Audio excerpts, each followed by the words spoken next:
Hello and welcome back to Raised by Giants, where we talk all things spirituality. I'm Ryder Lee. Tonight we have very special guest Rex Bear. But before I introduce him, Raised by Giants is now on Rokfin. Go over there and sign up for a free account, and you get all of my content and all the other creators' content, and sign up for a Rokfin premium content, which is far less than a YouTube premium account, and you'll get my premium uncensored content when it gets released, and all of the other creators' premium content as well. Check the link in the description to sign up for the video streaming platform Rokfin. Also, if you'd like to make a donation to help the channel grow and produce more content, you can donate on PayPal or buy me a coffee to help support my work. It is 100% completely optional and is unfortunately the only alternative other than monetizing the channel. And we know what happens to channels like this when monetization gets involved, and I want to keep this channel. I like being here. So if you guys can donate, I'd very much appreciate it. No donation is too small. And thanks to everyone that's donated so far. I appreciate all of you so much. Check the links in the description for donation options. So without further ado, introducing tonight's guest, Rex Bear. He is a lone wolf with a non-assimilated mind, a seeker of truth, knowledge, and experience, having worked almost 100 different positions in the workplace before starting Leak Project. From construction to corporate America, he's learned a little about a lot, having a tough time fitting in to the controlled matrix of illusion. So he started Leak Project. Leak Project was created to offer awareness and information not found in the mainstream news, with over 90% of the world's media controlled by only 6 enormous conglomerates. Many people are looking for more accurate information. Leak Project offers a refreshing approach to the brain drain media. Check his channel daily for new content as he thrives to bring you cutting edge in news, current events, on the scene video footage, interviews, and information. Hello and welcome to the show, Rex. Great to have you. I'm really excited for you to be here. How are you doing, brother? Great, man. How the heck are you? I'm doing great, and I appreciate you coming on, my friend. I appreciate all of your work, and like I said, I'm very excited to speak with you. I love this thing that we're doing, interviewing an interviewer, so that's a tongue twister there, but we have a lot to talk about. And before we start, I just, wanted to say thank you for doing what you do. If it wasn't for you and a select few others in this space of, podcasting and doing internet shows like this, shows like mine wouldn't exist. And you really have paved a way for a lot of us, Rex, and I just wanted to give you the recognition that you deserve, my friend, and I appreciate you, and I feel confident in saying that a lot of others appreciate you as well. So on behalf of me and others in this space, thank you.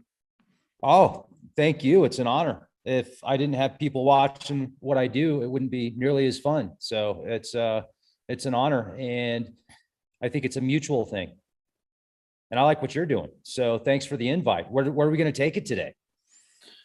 Well, you've been doing this for a really long time, Rex, and you've interviewed a lot of different people on so many topics, and your work is so expansive. I was actually trying to scroll back through your huge catalog the other day, and it would only let me go back like 2 years, and it stopped loading after that. And you're still going hard to this day, and I have a hard time keeping up with my own stuff here sometimes. So how do you decipher all of the information that you've done and all the people that you bring on your show and all the content that you produce?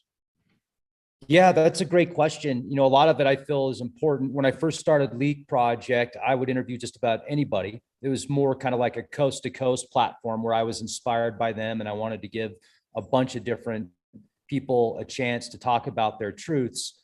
Now, in doing that, I ended up interviewing some people that I probably wouldn't today, on as a guest to offer a different idea, because it's not all about me, right? We're here to offer awareness, but also to bring people what I believe the truth is. I don't want to disinform people. I don't want to just make a great show and get a bunch of views. I would prefer to change somebody for the better, help somebody, give somebody the tools that they need to understand what is going on around them so that they can protect their family and themselves from invisible threats sometimes, or threats that are right in front of them that they won't even realize because they haven't been taught how to look for it.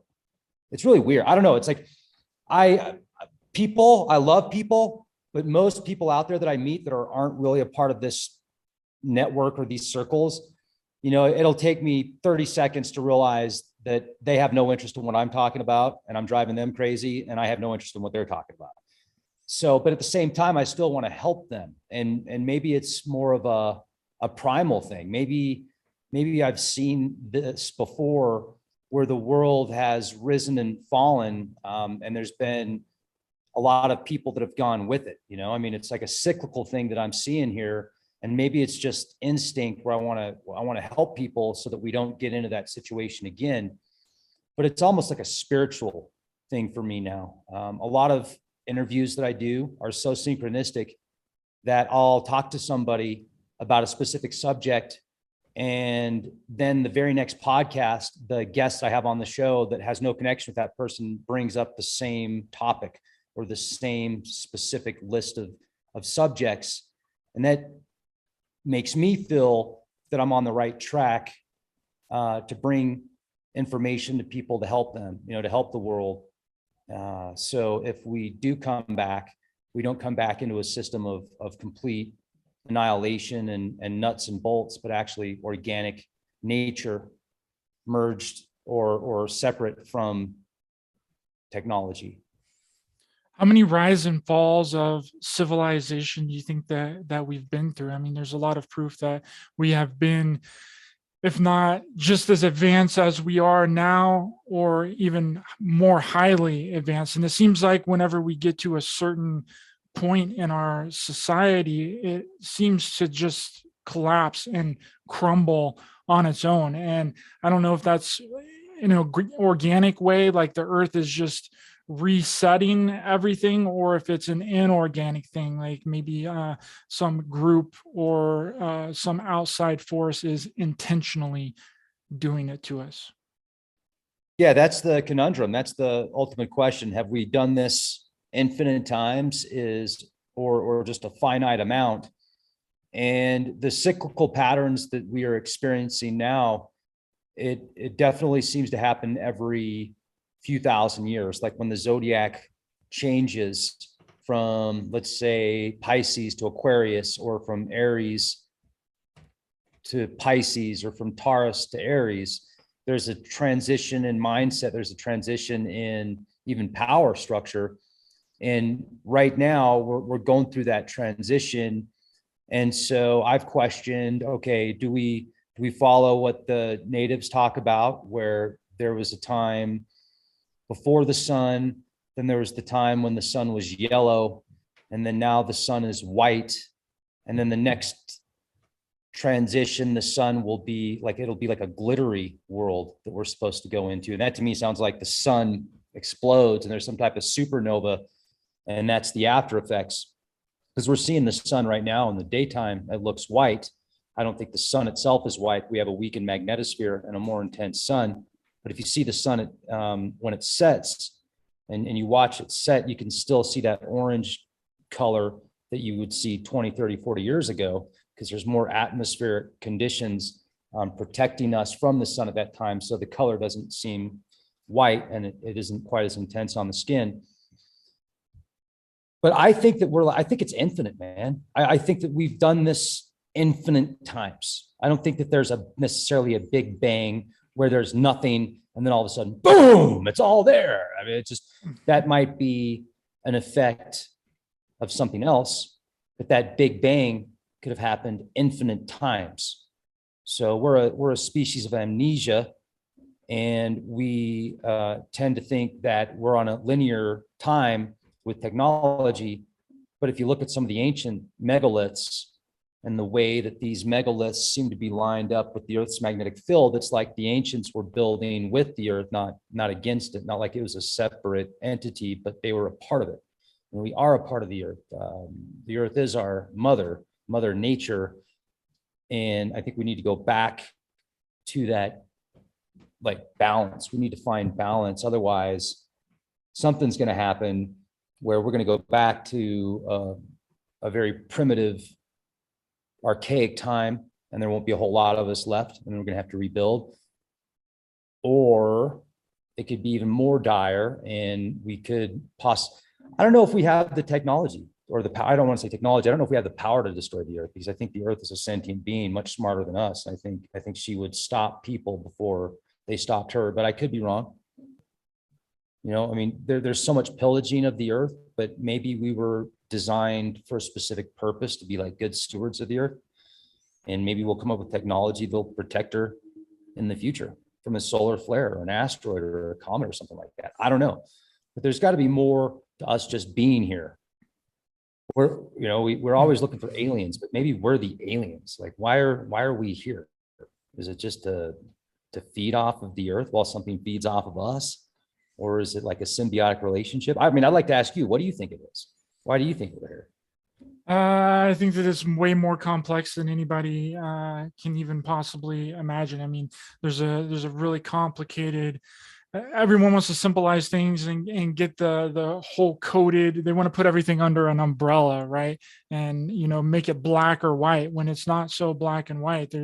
But I think that the reason that we're here, Rex, this is just my personal thoughts, is that we are here for the experience. We're here to experience this 3D physical reality and everything that it has to offer. And that means the good, and that also means the bad. And out of the bad, we can experience the good, right? It's a duality, polarity that we live in here on this planet, and it's all about the experience. And I really don't think, this is just my personal opinion because you asked, I really don't think that the things that we put so much effort and time and energy to here on the earth, and the things that we think that matter here, don't matter in higher levels of reality, or it loses significance the further you go up the scale into higher versions of reality. And that's just my personal opinion, that we're all here to experience this 3D body, because in higher levels, these entities and these beings can't experience what we experience here. Right? They can't experience the intense pain. And then on the opposite scale, they can't experience the intense pleasure either. It doesn't work the way that it works here in other levels and higher dimensions. But that's just my personal opinion. But you brought up something really interesting in there, that a solar flare or a solar storm. Did you see that there was a surprise solar storm that hit the earth? I think it was in like 3 or 4 days ago on June 27th. I actually have the article here. I'll actually pull it up real quick so we can take a look at it. Let me get this off. Can you see the screen? Yeah. Yeah, this mystery surprise, a solar storm hits Earth, leaving forecasters baffled. An impact could last for days.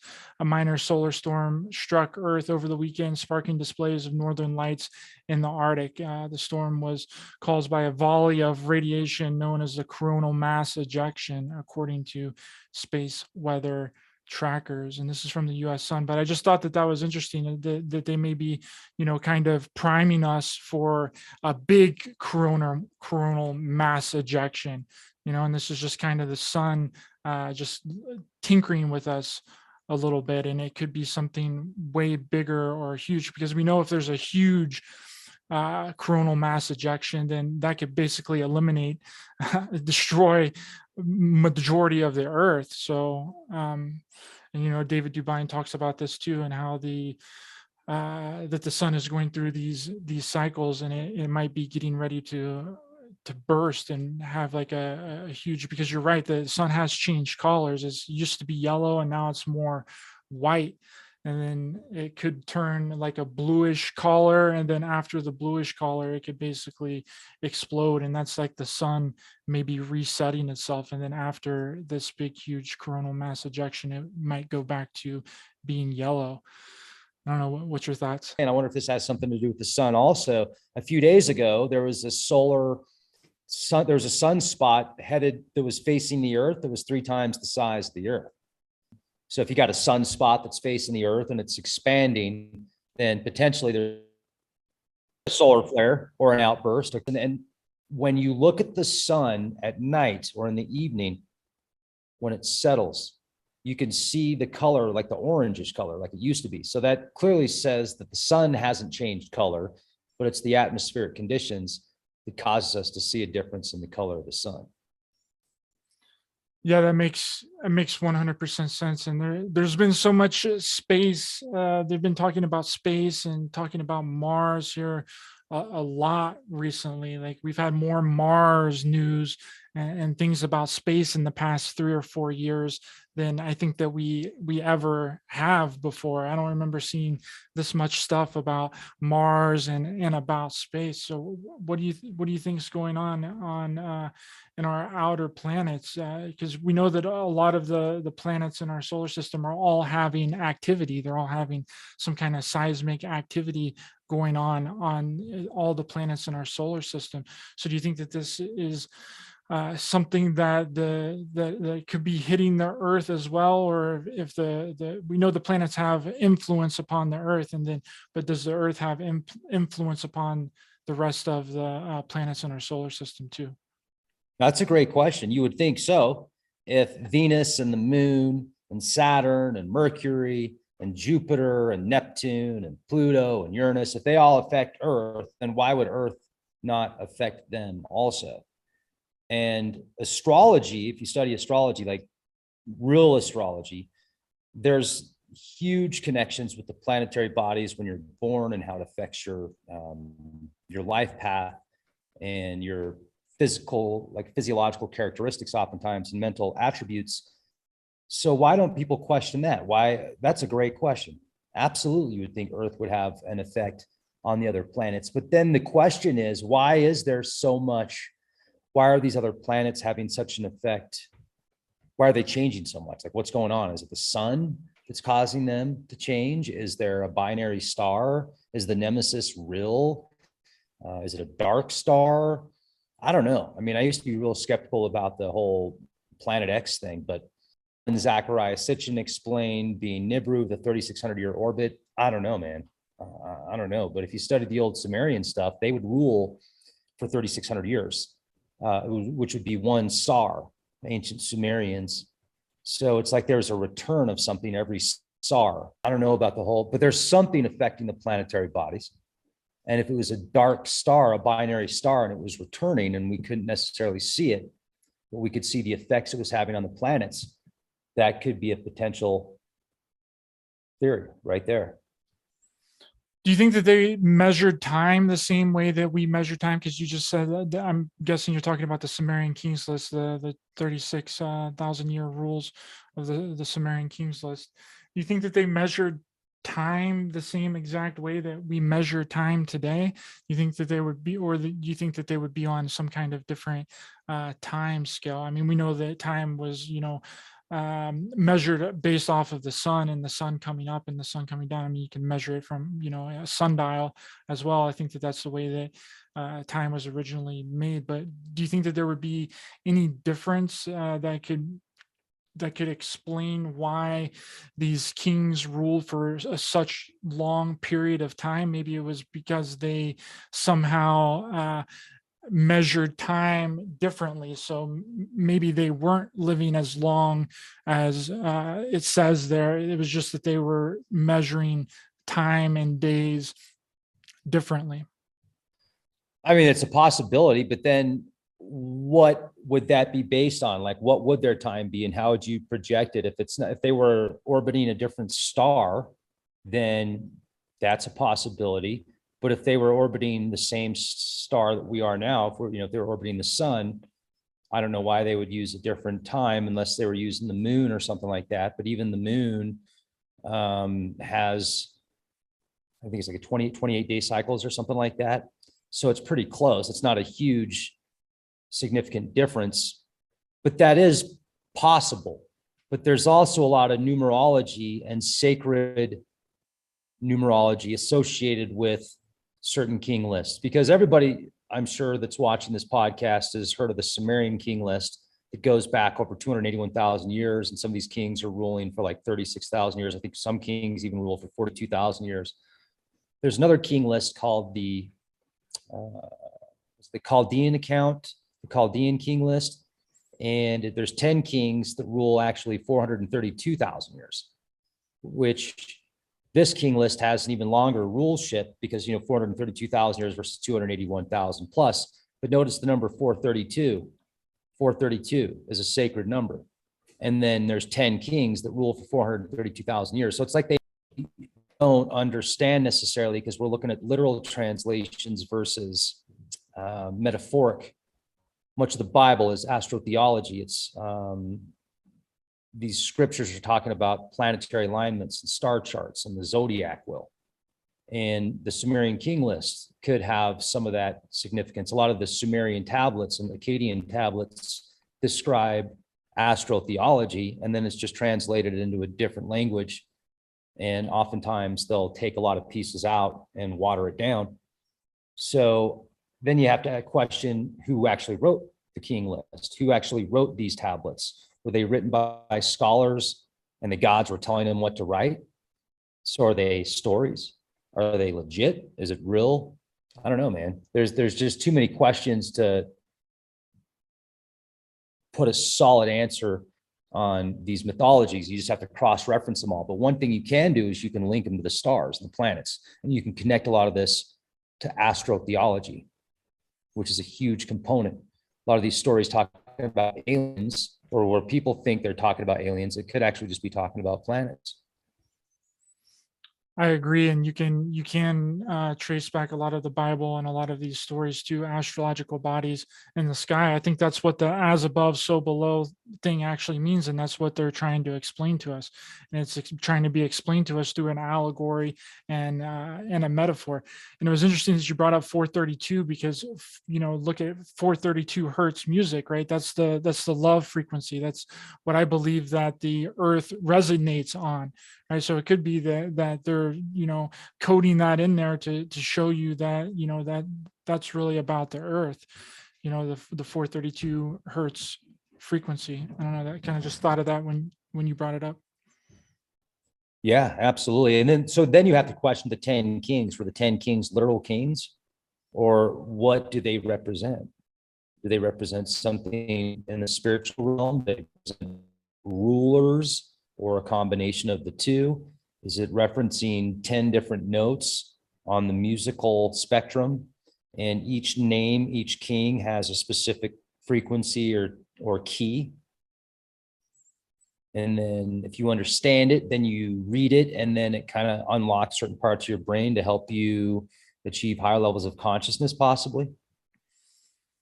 Well, if you look at if you put Satan into a gematria calculator, you get the full reduction of 10. So that's a weird thing. Like Satan is actually Sayten.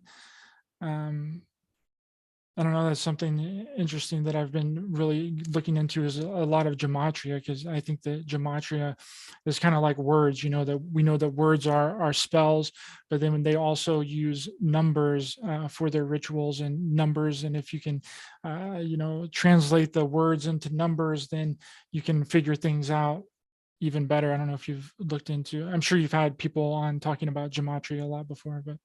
Yeah, I mean, gematria can be a great tool, but then I've met people and talked to people that are completely nuts because of it. And they'll take a certain word, and then because it has a certain number in gematria, they'll be like, "See, I told you that's the devil, man. You are the devil, Rex. I've done gematria of your name, and it's 26, man, and it's connected." This one guy just started going off on me, and I'm like, "Whoa, 26, huh?" He's like, "Yeah, and you're connected to Saturn, and Saturn's connected to 26, and da da da da da." And I'm just like, "Whoa, well, first of all, I thought Saturn was connected to like 27. But yeah, but then at the same time, you can get some really cool stuff out of gematria, but you got to be careful, because you can take 50 different words and get the same number sequence. You know what I mean? So where do you draw the line and say, okay, that makes it legit, or that's circumstance, or there is no circumstance? And then how do you know your definition? Because like one person might look at Saturn as godly, and one person might look at Saturn as the opposite. right? Saturn, Satan, Saturn day, the adversary. Well, Saturn also means adversary. So, or Satan means adversary. So are you saying that if Satan is Saturn, astrotheologically, that Saturn would be the adversary to the sun of our solar system? I don't know. Or are you saying it's somebody that's got horns and like is opposed to the great Father in heaven? I mean, there's just so many different speculative processes, yet there has been specific organizations that have changed globally music frequencies in record studios from 432 to 440. 440 hertz is a disharmonious frequency. 432 is harmonious. Get a guitar, tune it to 432, put it next to your chest. Play the guitar. You will feel at 432 hertz. You will feel an uplifting energy. Go, whoa. Play 440 and it'll go, whoa. It's like you can literally physically feel a difference just by one key, by one string, 432 versus 440. And if you can keep the world, if you can keep population in a utter state of confusion, and there's just these little tweaks that you can do. And I think that the people that control the world have figured that out and they've mastered that technique, and they're still doing what they can to lock down all power and control during this transition because they don't want to give up power and control. And they knew this was happening. They've been planning this for hundreds of years, and we're living in it right now.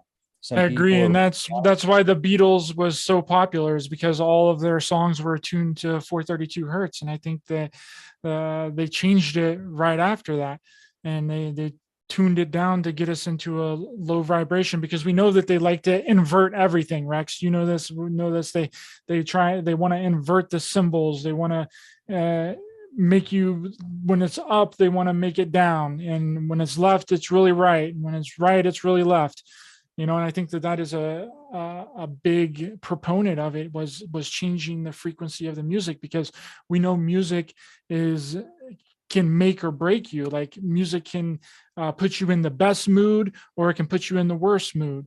And a lot of people get through things with music. I mean, I don't know if you watched the Stranger Things, the last season of Stranger Things, but whenever she puts the headphones on, they get outside of the upside down, they get away from Vagna, putting on her favorite song. Music does so much for us. Yeah, absolutely. Music, it's powerful. You think about why the musicians are magicians. Musicians are magicians. And in the 50s and 60s and 70s and 80s and 90s, before the internet got big, musicians had a lot more clout and a lot more influence in people's lives.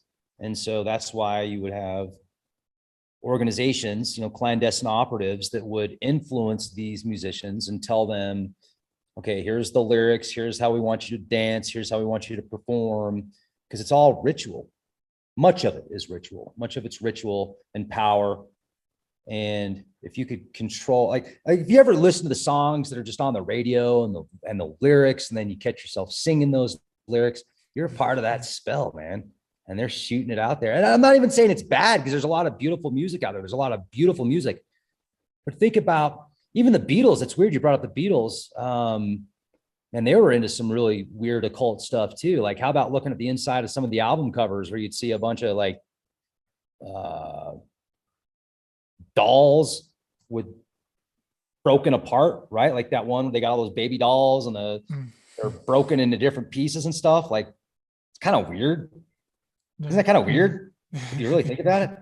Okay, we're listening to the Beatles, but look at the inside cover. They're surrounded by dolls that have broken body parts. What's the ritual to that? Like, why? Oh, to sell more albums. Really? I don't know about that, man. It's kind of weird. It is weird. And, when you look at everything like that, like it's, I mean, I don't think everything is a ritual, but there are certain things that are done on purpose and that are staged, that are put out and done to serve a certain agenda. And when they do it again, I think that a lot of this is run by our belief and our belief in something. And whenever they get enough people to believe in something, it's egregorical. It's egregore. I'm sure you're familiar with the term egregore and how that works. It's the occult term of everything, something that can be manifested through your thoughts, energy, and beliefs. And the amount of energy that you put into it is, what you get. And something doesn't necessarily have to be real as long as there is enough people feeding into it. And when enough people feed into it, it becomes real, regardless if it's just a completely made up thing. Egregores, they did it again. I've never had this much problems with anybody freezing up this bad, so it's a rare thing. Sometimes I'll get some glitches and stuff in there, but not nearly as bad as this. So I just want to apologize, my friend. Oh no, don't apologize. It could be on my end too. It's actually, it'll show that my internet's unstable and then your internet's unstable. So I think it's Starlink. Elon, come on, man. Come on, buddy. Give us the good internet, Elon. Come on, you Starlink satellites. Beam it down on us. Beam down the 5G, man. Give me that 5G. Radiate our brains. 5G is so I think it's pretty interesting. I started going down that rabbit hole, like the whole 5G thing. And 4G and 3G could be just as bad as 5G, actually, if not even worse. Because 5G is it's like dink. It won't even go through the skin, really. It's like a dink. Whereas 4G and 3G, these waves are much more imagine 5G is like this, where the 4G would be like this, whoa, and the 3G would be even more of a wave, right? So it would go through the body more, it'd go through I think 5G is for control. I think that's more like pinpoint accuracy, to know where everything is simultaneously, because you can send multiple frequencies. So you could pick up where somebody is within a matter of a millimeter, and maybe even pick up like their body signature and stuff like that. But I don't really see it as a mechanism for like turning people off per se. Like when there was that the big conspiracy that 5G was taking people out on the street, and they just turned up the 5G transmitters and I question that too. It freaked me out, dude. Don't get me wrong. I started studying the different frequencies and like what an actual 5G frequency is. And then there's a lot of disinformation like, 200 gigahertz, 500 gigahertz. It's a trillion gigahertz. You don't even know what you're talking about. 5G is usually under, if you got 5G for your phone, you got 5G, which is 5 gigahertz. There's all these different slower. Again. I froze again. Yeah. Oh man. See, we're talking about 5G and it's freezing up. Right. Gosh, dang it. It's I think that the whole 5G thing was a huge disinformation and a huge conspiracy put out there to get to put something out either by the CIA or some kind of 3-letter agencies, because 5G I don't think is the problem, right? Because we still have all these other G's, right? We still got the 3G, we got the 4G, then the 5G is just on top of it. And people don't realize that there's all of these other frequencies that it's just been compounded upon, right? Like what about the 4G? It's just like you said, it's probably even more harmful than the 5G would even be, so it's like a lot of these conspiracies and a lot of these things are actually put into the community on purpose, right? To kind of push people in a certain direction and put out disinformation and make people look like Looney Tunes, right? And that they don't know what they're talking about, while they brush the real stuff in under the rug. Yeah, absolutely. And don't get me wrong, I don't want 5G. Like I said, I think 5G sucks. We don't need it by any means. But like my phone, I don't like to have my phone on if I've got it in my pocket. It's usually in airplane mode, because even if you're not talking on your phone is sending an electronic frequency signal back to a cell tower, ping it. And I know people that used to put their phone in their pocket all the time. And then one of my friends actually ended up getting testicle cancer in the same spot that put his phone in all the time. So I'm definitely not saying that EMF frequencies are, I think that EMF frequencies, people need to be careful how much they expose themselves to, but there's also that disinformation factor. So be aware of the electromagnetic frequencies, be aware of your router. And are you sleeping next to your router? I mean, is your router in your bedroom? Where's it at? And are you constantly on your phone? Do you put your phone next to your head? Get an EMF detector. You can actually detect electromagnetic frequencies you can pick up for a couple $100, pretty nice ones actually. So instead of just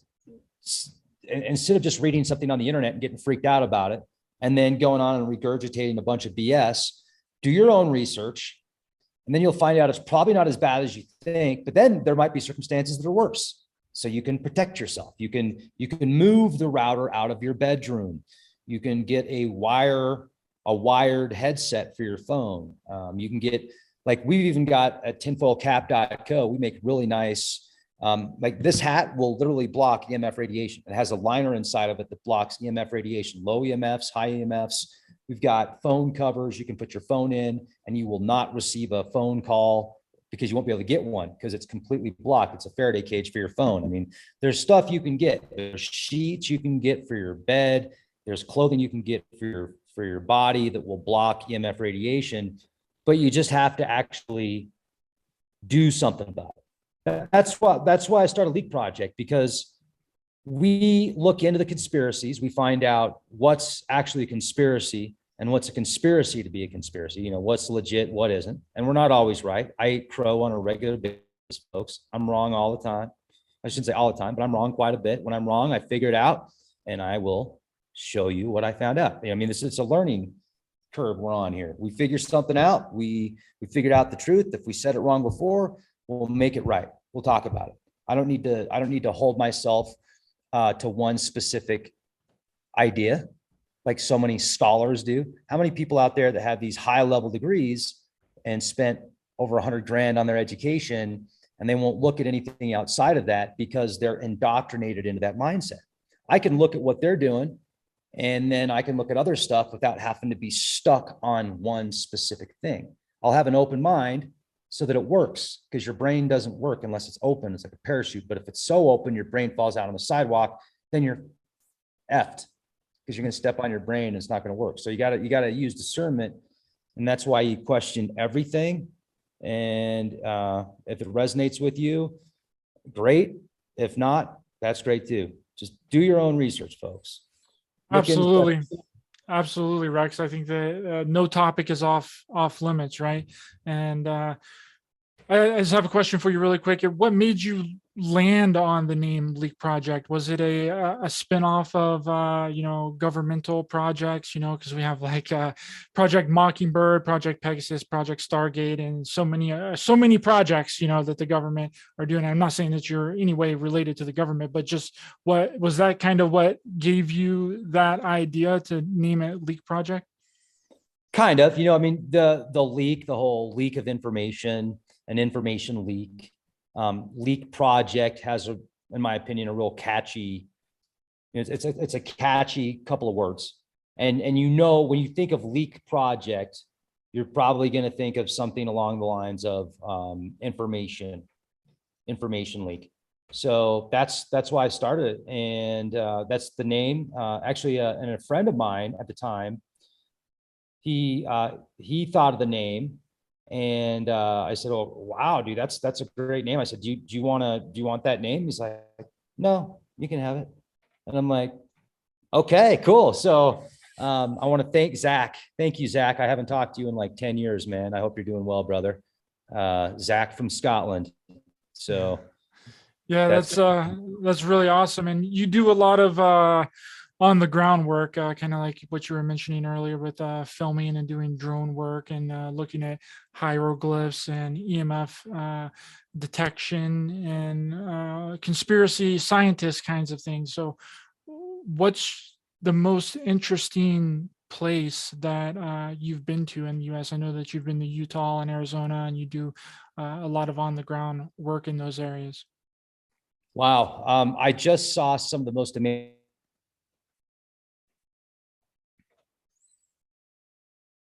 trying to wrap around the technology that they were showing off in these petroglyphs. I don't know what they were showing us, but they were showing us something of high technology. And one of these things even looks like the handbag of the gods, like the Anunnaki handbag. And Utah is one of my very favorite places as far as interesting, ancient, cataclysmic geology and petroglyphs. Colorado's great. Colorado's probably my favorite state, but Utah is definitely close. And as far as the interesting rocks and geology, Utah is the best. You've got a place out there called Fantasy Canyon, which is so bizarre. I mean, it looks like giant bone structures of ancient, I don't know, creatures that are just turned to stone in the middle of the desert. There's so many artifacts out there and cliff dwellings and stuff. But you can go back in the real ancient stuff in Utah that's millions of years old, where they've got seashells in the desert. Another really cool place that I was at recently was the Zuni, one of my very favorite places, a Zuni reservation. We went to the Salt Lake and the Zuni reservation. That was like something out of another world. There's this huge volcanic area that's filled with salt and a little bit of water. And then there's this hill, this volcano that comes out of it. And there's fresh water that comes out of the volcano that's surrounded by salt water, which is really fascinating. Crestone, Colorado is another one of my favorite places, the Mysterious Valley. There's a lot of bizarre stuff that goes on out there, possible wormholes and dimensional rifts, a lot of UFO activity, a lot of paranormal stuff. Dulce is just 30 minutes from here, and there's an underground base in Dulce under the Archuleta Mountain. A lot of people think it's under the mesa, but it's actually under the mountain. It might be part of the mesa as well. But there's all sorts of underground tunnel systems out here that the locals hear. They can hear stuff rumbling under their house, even all the way out in Aspen Springs, which is west of Pagosa. So this Four Corners area is my favorite place. I feel like I was here in a past life too. Where was the one that you were talking about with the handbag? You froze up in the beginning. Where was that located at? Vernal, Utah, outside of Vernal, Utah, northeast Utah. Oh, cool. Yeah. What do you think that handbag is representing? Do you think it's some sort of technology, right, that they might have been carrying around, or some kind of Wi-Fi router? I know Robert Stanley tends to think that the tree of knowledge was actually some kind of technology too, and that the routers and then the headsets that they would have on was some kind of old technology. What do you think's happening there? That some of that does look a lot like cell towers and routers and Wi-Fi technology. The handbag, I think, though, is actually the cosmic DNA. I think it's the DNA of the gods. That makes sense, and they would. That's what I think. The Ark, Noah's Ark, was. It was a DNA collection, if it was real, right? If that was an actual literal story, that it would be more of a DNA collection of the animals and stuff, and they would put it on the Ark and preserve it that way. But you were talking about monoliths a little bit earlier, and whatever happened to those monoliths that were popping up all over the place around a year ago? You remember those, the triangle kind of monoliths that were sticking up out of the ground, and there were several of them, like that was spotted all over the earth? What do you think that was? You think it was just some kind of art piece that people were putting together? It was art. I went and saw the one in Utah. I saw it before it got taken. Like literally, I was there the day before it got taken, and you could tell they used a concrete saw when they put it in the ground. They used a concrete saw to get it in there. There were rivets on the side of it, so you could tell it wasn't alien technology. It was just a really cool artist's impression of the film 2001, and it didn't get discovered for several years after it was put there. And then then it was discovered, and it got all the news press.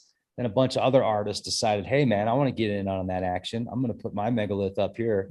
So It was cool. Like, it was great. I got footage of it. I flew my aerial camera over it. There was a part of me there that was on some, what was it? Some mainstream video just for a second. But yeah, I had a chance to go out there, man. It was really cool. It's just outside of Moab. It was in a place where if you didn't know it was there, you're never going to find it. So luckily they spotted it. But once you know like where it's at, it wasn't even that difficult to get to. It was really cool. It definitely got people going, right? I mean, that was I think that was a spell. It was like magic. It was a way to get people excited about something and go searching for something that might be an alien monolith, even after they've heard me talk or others talk. And after you actually look at it and you can see how it was human technology to put it together, there's still people out there that are going to hold on to, dude, it could be alien because it's exciting, man. I'm excited about it. Because that was probably the first thing that they heard about it. And no matter in the differing opinions or the things coming out against it, they still believe the first thing that they heard. That's a trick that they do a lot. But we've had a lot of talk of, aliens from our government recently, on Fox, Tucker Carlson talking about super advanced alien technology. And it's been more in the headlines in the recent 2 years. And then, the government coming out saying that the UFOs are actually unidentified, which I am very, very skeptical of. I believe that there's some kind of cover up going on within that, because, they're just now coming out and saying that these things exist how long have they been covering it up for?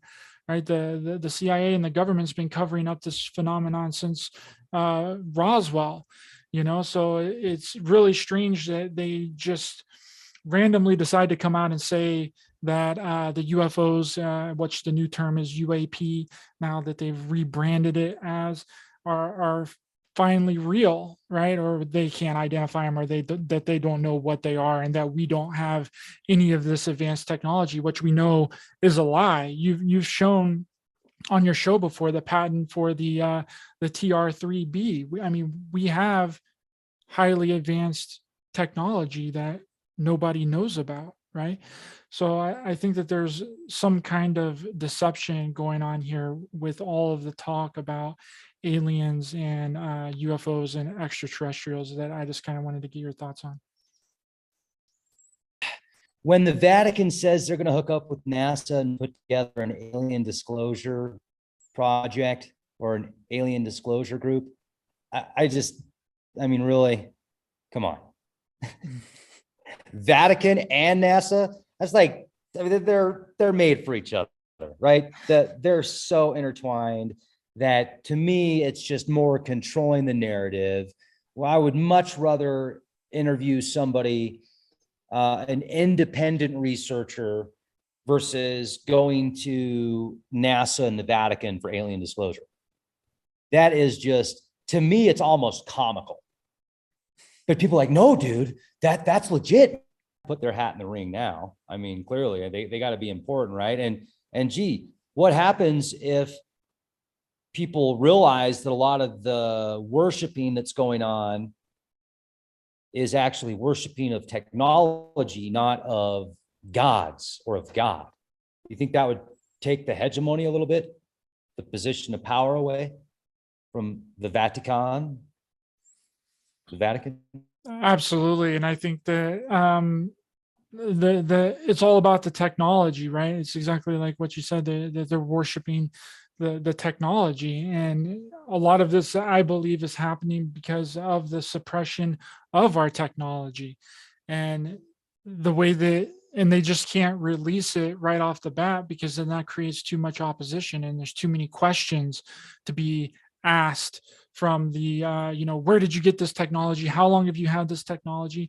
So they have to turn it into something outside of us, turn it into a threat that these craft and stuff is violating our airspace. That's what you hear all of these, that's the mainstream narrative, is that they're a threat, but that's the only way that they can paint it in order to release the highly advanced technology that they've had for decades. That's just kind of my thoughts on it. And that 90% of the craft that we see in the sky isn't from extraterrestrial origins. It's just us, and that we've had the highly advanced craft for a really long time, and the deception is that it's aliens when it has absolutely nothing to do with aliens. It's been us this entire time. Going to do everything they can to hide in whatever illusionary process they can, whatever stories or whatever, so they can keep doing what they're doing. And, frankly, it's working. I mean, there's not a whole lot of us that see as clearly as we, like you and I, we can pretty much tell when a news piece comes out what the goal or agenda is by listening to what the script is. Whereas most people look at it in a completely different, like they trust that people have a lot of trust, and the powers that be take people's trust and their kindness and use it against them, in my opinion. Isn't that fucked up? Pardon my language. It is. It's really screwed up. And that's the reason for the cover up, is because they have to maintain some version of power once everything collapses, because I think that things are going to collapse. I mean, we're seeing lots of things happening right now, with the supply chain disruptions, inflation in our food, our monetary system. We've accumulated so much debt over the past 50 decades, and it's going to come to a point where it's going to explode. There's no other way that we can go. We can't ever pay back all of our debt that we owe to not only our people but to other countries, right? So the easiest way to wipe the debt is to completely wipe the entire currency and start over, right? And whether that's a digital crypto-backed currency, there's a lot of proof that the banks are going to be, that they already have a crypto-backed currency in place and to be released in the next couple of years. And that's what I really think that it is, and why that they can't take responsibility for it, because if they did, then everything would collapse before it's supposed to collapse, right? And if it collapses before it's supposed to collapse, then their agenda won't be pushed forward. So they have to hold it off until it's their planned collapse. I don't know if that makes sense or not. Yeah, the planned collapse. They seem to be very dogmatic oftentimes. And I wonder if it's because there's something that's telling them, like, okay, this is when you have to have it done. This is your deadline. This is the time frame. Get it done this date or else. Even people at the very top levels that we think are at the top levels here running the show. Is it them running the show, or are they actually behind closed doors following orders from somebody or something else? I agree with that. I think that that's something. I think that there's a dark influence that's been influencing us on the planet. But I think that the majority of the responsibility really falls on us, Rex. We are the problem because we've let this happen. We've let it get to this point, right? If we would have stood up and done something about it from the very beginning, I don't think a lot of these problems would be happening right now. I think that we have to step back and take responsibility on the matter too, and not just push this on an outside source. A lot of people, they want to mystify our controllers and make it something unbeatable or unseen, or something that is too much for us to handle, when it's not like that. These are human beings that are doing this to us, and they leave a paper trail, right? And they're very tangible. They're physical. They're here in this reality, and it's only been made to look like that there's no way out, that there's nothing that we can do about it. And I think that that's a big part of the conspiratorial role too in this community, is to make everything seem like it's so stacked against us that there's absolutely nothing that we can do about it when that is the opposite of the truth. We are very powerful beings in this reality. We're just made to seem like we're nothing and that we're very small and there's nothing that we can do. Well, maybe that's it. Maybe we are so powerful that this outside influence, it thinks it's doing us a favor by keeping us, some people, not us, some people suppressed. It's like it thinks it's actually looking out for the universe. Yeah. I don't know. I mean, that's just my theory and my thoughts on it. That yes, there are outside manipulations and beings that could be manipulating human beings to keep going in this way, in this destructive path. Polluting our air, polluting our food, poisoning our water, and doing all this stuff. But that is done from human beings. It's not a mystical, crazy, invisible ghost that's doing that, and it's mostly falls on us. And I think that we need to do something about it and stand up and take some kind of responsibility for letting it go on. But the problem, I think, is that it was so covert in the beginning, right? It was done under the shadows, right? That people couldn't realize what was happening. I mean, some people could realize, but now, Rex, it's right out in front of our faces, right? They're showing us what they're going to do. They're telling us what they're going to do. And it's getting to the point where normal, everyday people has to take notice of what's happening. Yeah, well, we're creatures of comfort and we're in Rome. So, let's create a new Rome, folks. Create a new Rome. It's a crazy world. And like you said, to us, ultimately, to make our own decisions and to be the change the world needs to see. That's on us. So let's focus on that and focus on solutions, not living in the problem. Absolutely. I want to thank you so much, Rex, for coming on the show. I'm sorry it was a little difficult to get through, but I appreciate your time here today and everything that you've done and all the videos and stuff that you've made for the community. Where can people find you online? Shout out all of your places where people can check out your content. Sure. Thanks for asking. So we do live shows every day on the website. If you just go to leakproject.com, there's a live section. You click on the live section, you get access to the live shows, totally free, uncensored, unedited. We usually do at least 2 live shows a day. And then we have over 4,000 videos and audio podcasts in the archives. So if you miss the live show, you can still access it in the archives. The premium membership does cost a few bucks a month. So if there's a video you really want to see and you can't afford it, just send me an email. I'll hook you up. I'll take care of you. If you can't afford it, thank you. Appreciate it. I think we've put over 50 grand into the website. So it's nice to have a little bit of money come back in to offset some of that expense. But hey, man, we're going to keep doing what we're doing regardless.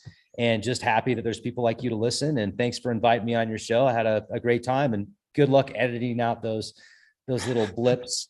I know you'll have no problems doing it, but yeah, man, thank you. I had a great time. Thanks so much, Rex. Appreciate you a lot, brother. And yeah, I'm going to have a great time editing this bad boy down. All the links to Rex information. On my show next time. You need to come on my show next time and we'll promote your videos. And yeah, I'd be honored to have you on the show. Awesome. That would be great. I would love to.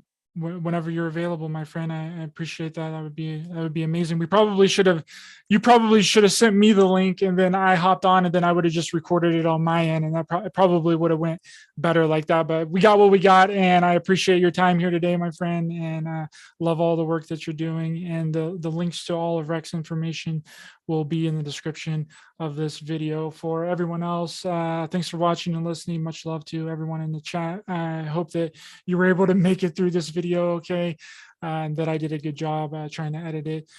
Please be sure to hit the thumbs up button to help the channel out in the YouTube algorithm. Share, subscribe, hit the bell icon as well for notifications.